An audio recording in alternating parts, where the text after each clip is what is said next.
You think, okay, well, this woman, trusts him. Your best friend trusts him, so obviously he's not too bad. I wanted to believe that, well, she was still alive, that she was still breathing. There are smiles in this world that stay with us forever, not because we see them often, but because we realize we'll never see them again. Jersey Bridgeman was 6 years old when her smile vanished from the world. Bright, full of light, and completely undeserving of what she endured, Jersey's short life became a haunting symbol of innocence betrayed. We often imagine childhood as a place of safety and play, but for Jersey, it was a battlefield, and she fought harder than any child ever should. Some stories are so painful that we hesitate to retell them.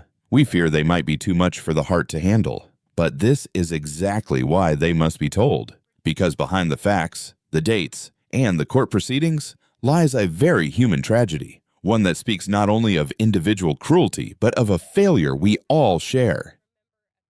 Jersey's case isn't just about what happened to a little girl. It's about what didn't happen when it should have. It's about missed warnings, overlooked signs, and a system that reacted too late. This isn't just a true crime story, it's a call to reflection.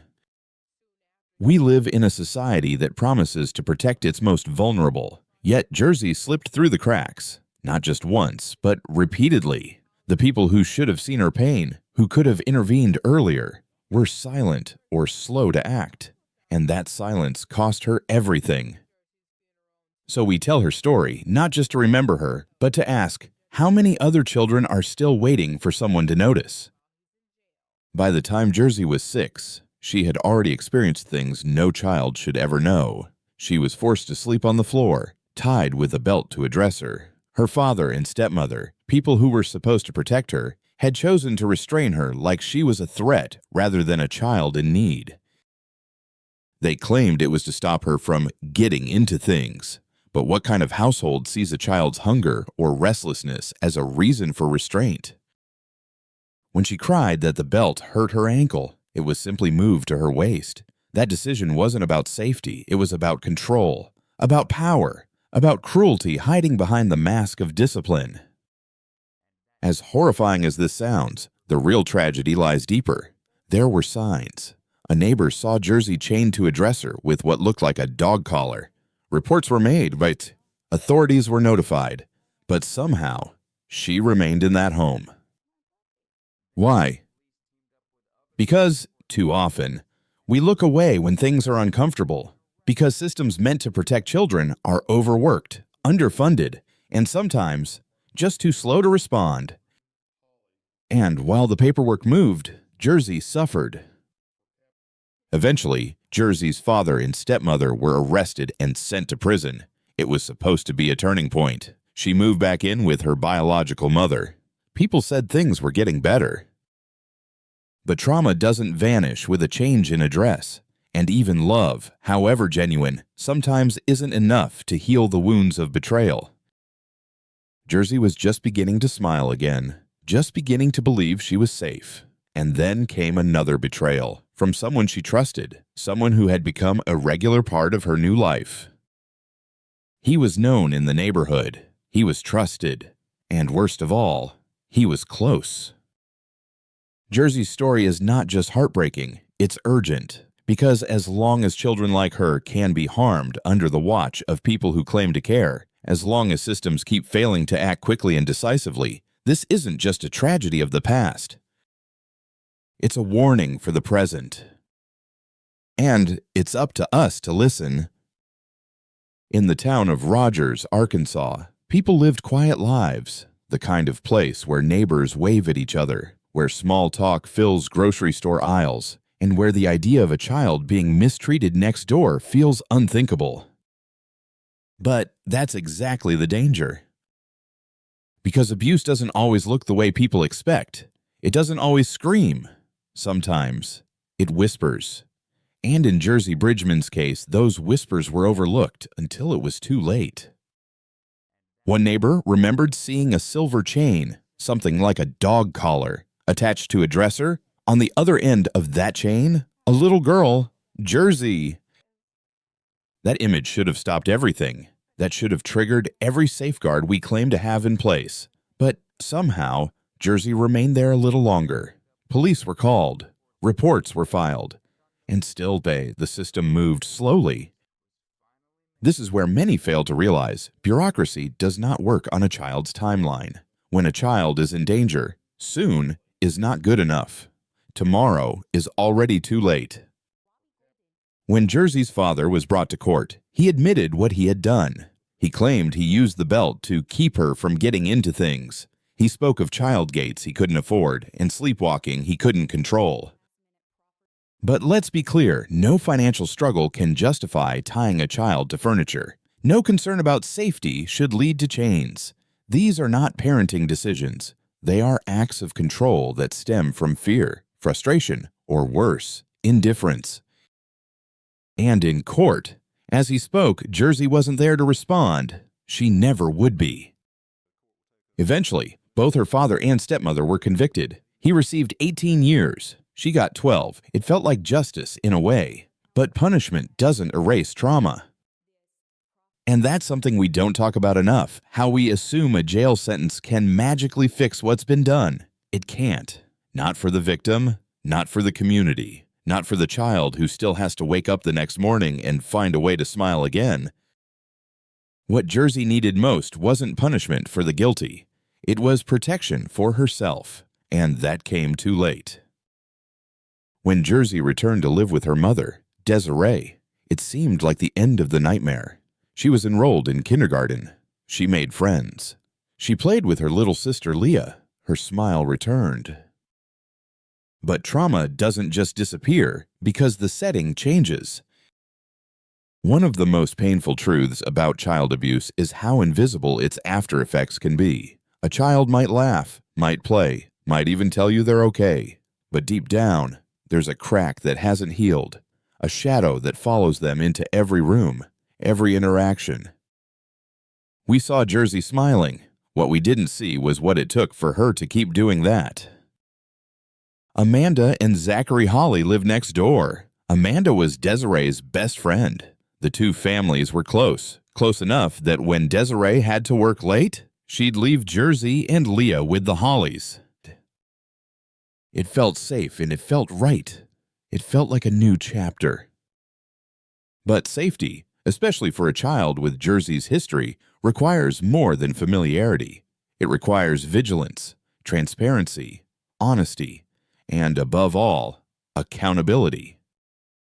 Zachary Holly wasn't a stranger. That's what makes what happened next so difficult to comprehend and so much harder to forgive.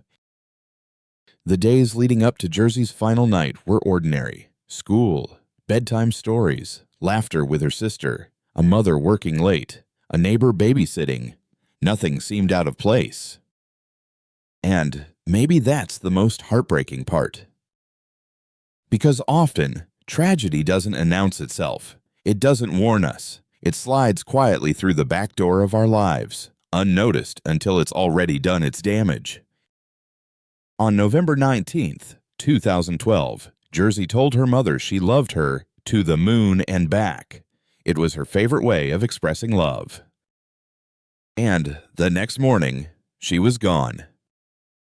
It was a quiet Monday night, November 19th, 2012. Jersey and her sister were dropped off at Amanda and Zachary Holly's house, just 2 doors down from their own.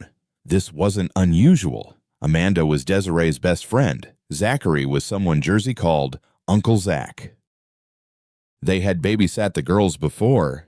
It felt normal, comfortable, safe. That night, when Desiree returned home from work around 11 p.m., she walked over to the Hollys to pick up her daughters.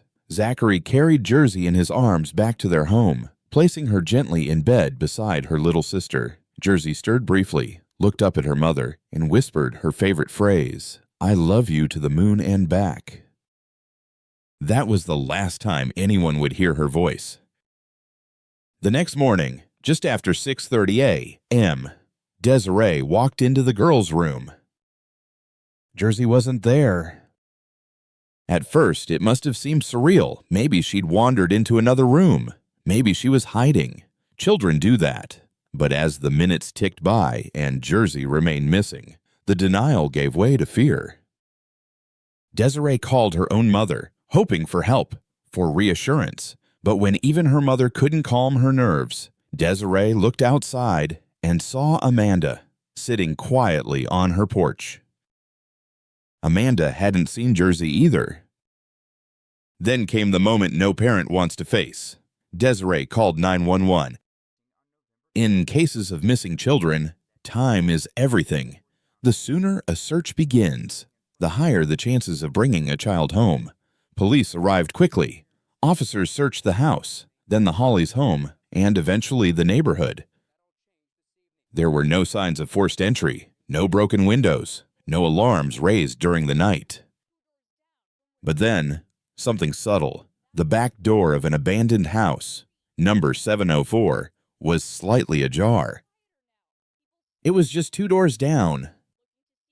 Inside, officers found nothing at first, just a mess of debris and forgotten furniture. But in the bedroom closet, they found something they had prayed not to. A child's body. Face down, pajama pants tied tightly around the neck.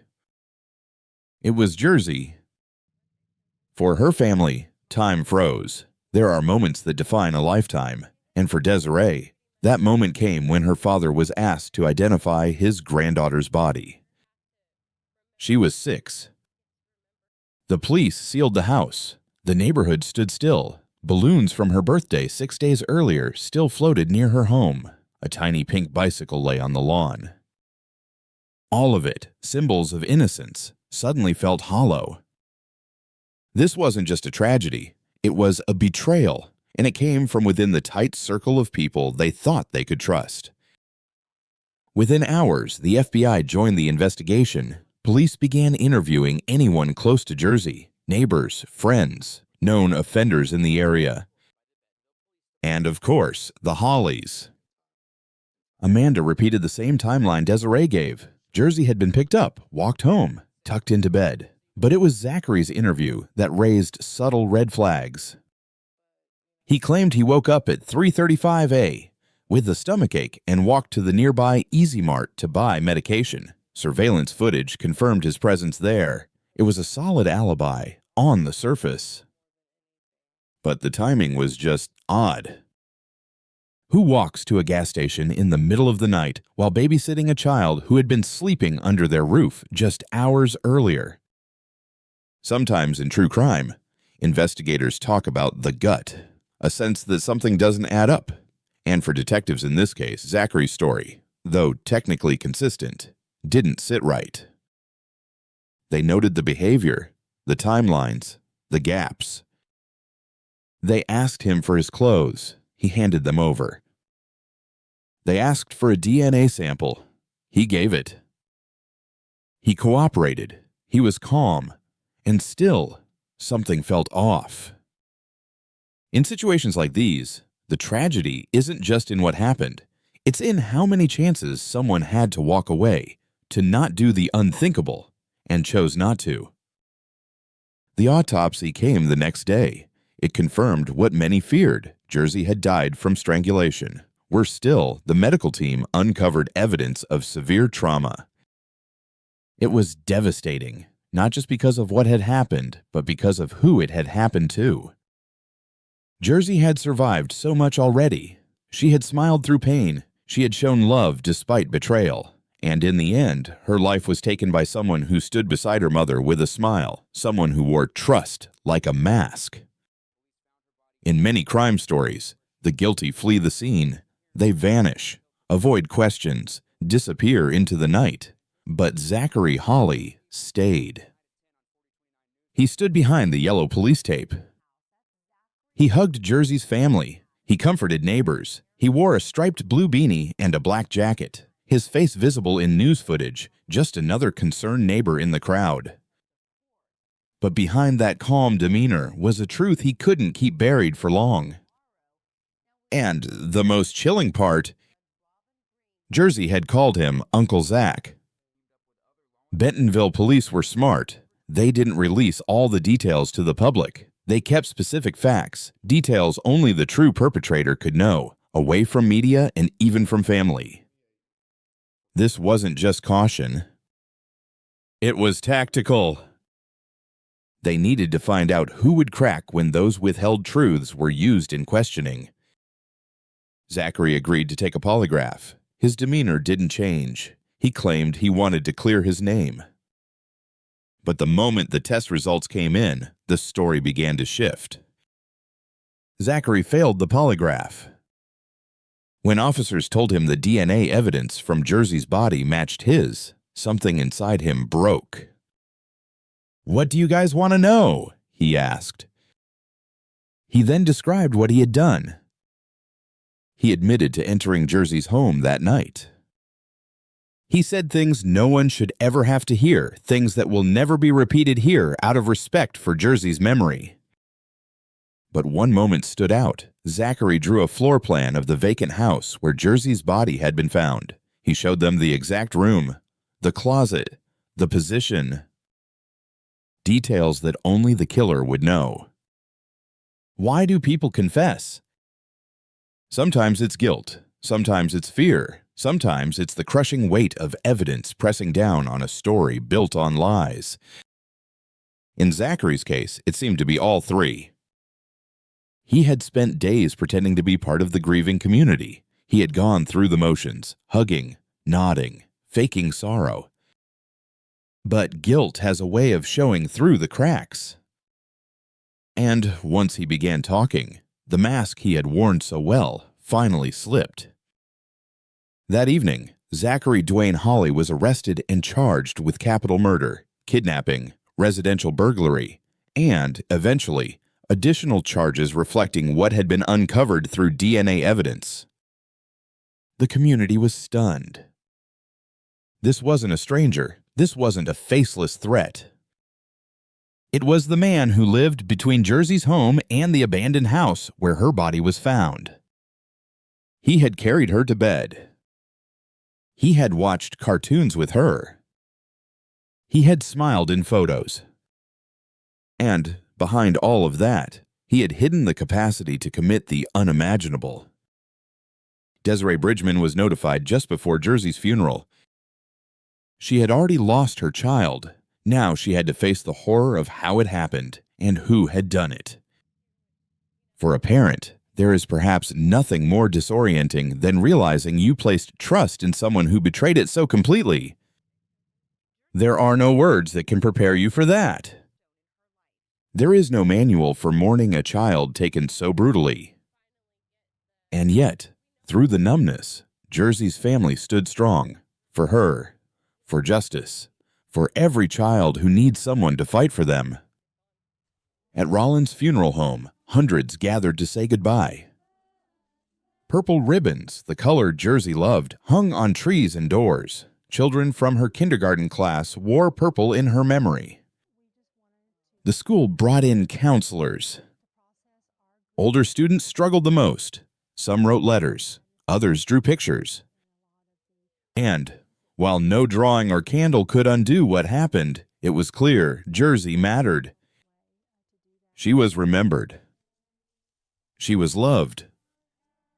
Even in the face of unspeakable tragedy, the community came together, not just in grief, but in a promise that her story would not be forgotten. Trials in cases like this are never just about the law. They are about pain, memory, morality, and often an entire community's need for closure. When Zachary Hawley entered the courtroom in his prison jumpsuit, escorted by officers, the room went silent. His arms trembled. His face was pale. But the silence wasn't for him. It was for Jersey. Her photo sat at the front of the courtroom, smiling, gap-toothed, full of life. The contrast was unbearable. Zachary entered a plea of not guilty. For many, this felt like a cruel formality. The DNA evidence, the confession, the floor plan, the polygraph, it all pointed in one direction. But the legal process must be followed, and in almost every high-profile case, the first plea is not guilty, regardless of what's already known. Still, watching him say it, after everything, it stung. It wasn't just about facts. It was about trust broken, innocence shattered, and lives destroyed. Inside the courtroom, evidence began to unfold like puzzle pieces. The state medical examiner took the stand.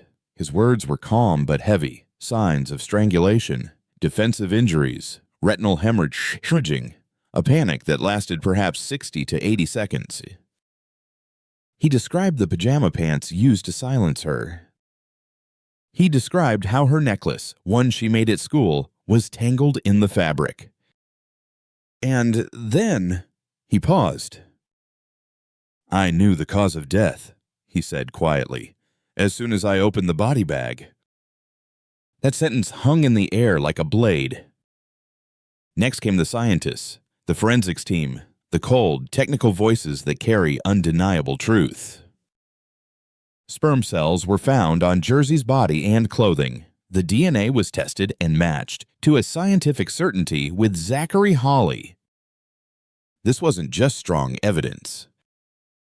It was conclusive. Even the defense did not try to argue against it. They knew the science couldn't be undone. They had only one option left: to shift the focus from the act to the man. When guilt is undeniable, some defense attorneys turn to background, childhood, trauma, abuse. And in Zachary's case, his past was dark. He had grown up in chaos, a mother addicted to drugs, physical neglect, allegations of abuse that were investigated, reported, and, tragically, ignored. He had lived in 9 different homes, changed schools 23 times. 15 separate reports were filed with child services in California, each one documenting some form of abuse, neglect, or danger. The system had failed Zachary, just as it would later fail Jersey. But here's where we must ask, does suffering justify the cycle? The defense wanted the jury to consider life in prison. They argued that Zachary wasn't a monster, but a man shaped by trauma, that his upbringing should be a mitigating factor, that perhaps death was too final, too absolute. But the prosecution held firm. They reminded the jury of Jersey's final moments, of her age, of her vulnerability, of the trust she placed in Zachary, a trust he shattered in the most intimate and devastating way. They argued that some actions go beyond brokenness, that some lines, once crossed, leave no path to mercy. After days of testimony, of tears, days of unbearable images and memories, the jury returned. Zachary Hawley was found guilty on all counts: capital murder, kidnapping, rape, and residential burglary. He was sentenced to 20 years for burglary, 2 life sentences for rape and kidnapping, and death for the murder of Jersey Bridgeman. One by one, the jurors confirmed the sentence. One by one, they said yes.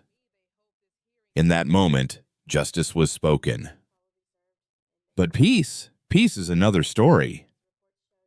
After his sentencing, Zachary Hawley was given the chance to speak. "I sincerely apologize for the pain and suffering I've caused," he said. "I hope you can one day find it in your heart to forgive me."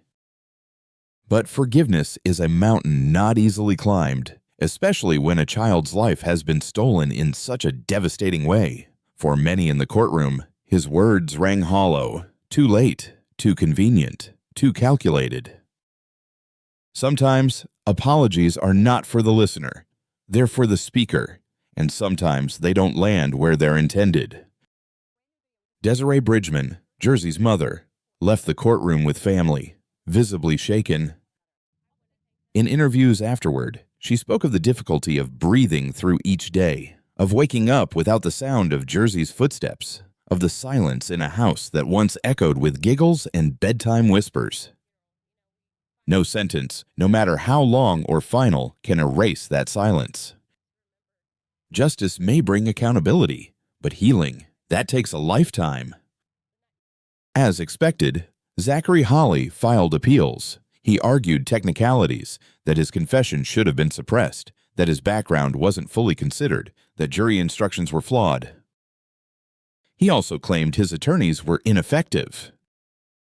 None of those arguments were successful. The Arkansas Supreme Court upheld his conviction and sentence. Further appeals followed, citing mental health concerns and trial delays. But none of it changed the outcome. And while his legal team tried to build a wall around his rights, the community continued to tearfully protect the memory of a little girl who had none. There's a painful irony in this case that cannot be ignored. Both Zachary Hawley and Jersey Bridgeman were failed by the same system, just at different points in time. Zachary's childhood was marked by instability, addiction, neglect, and missed opportunities for intervention. Jersey's childhood was marked by violence, silence, and delayed protection. This isn't just a story about one man's evil or one child's tragedy. It's a story about what happens when society forgets that protection isn't a policy, it's a promise. And too often, it's a promise broken.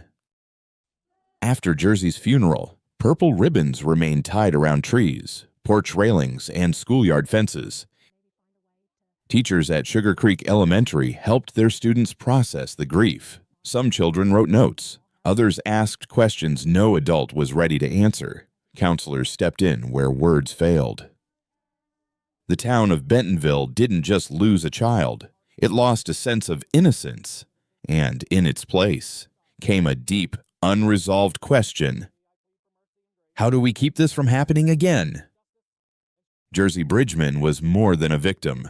She was a little girl who loved to smile, who adored her baby sister, who told her mother she loved her to the moon and back. She had dreams, even if they were never written down. She had laughter, even if it was too short-lived. And she had a spirit that continued to shine, even in the darkest of times. Those who knew her say she was an old soul, wise beyond her years, gentle, resilient, loving.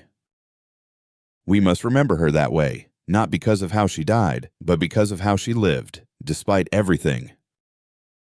What happened to Jersey wasn't just a crime. It was a tragedy of trust, a collapse of systems, and a portrait of what can go wrong when we assume that someone else will speak up. This story is not easy to tell, but it must be told. Because Jersey's light deserves to shine longer than her 6 short years allowed. Because the children still suffering in silence today need someone to see them before it's too late. Because justice cannot bring a child back, but awareness might protect the next one. And because remembering Jersey Bridgeman is, in some way, how we make sure she is never truly gone.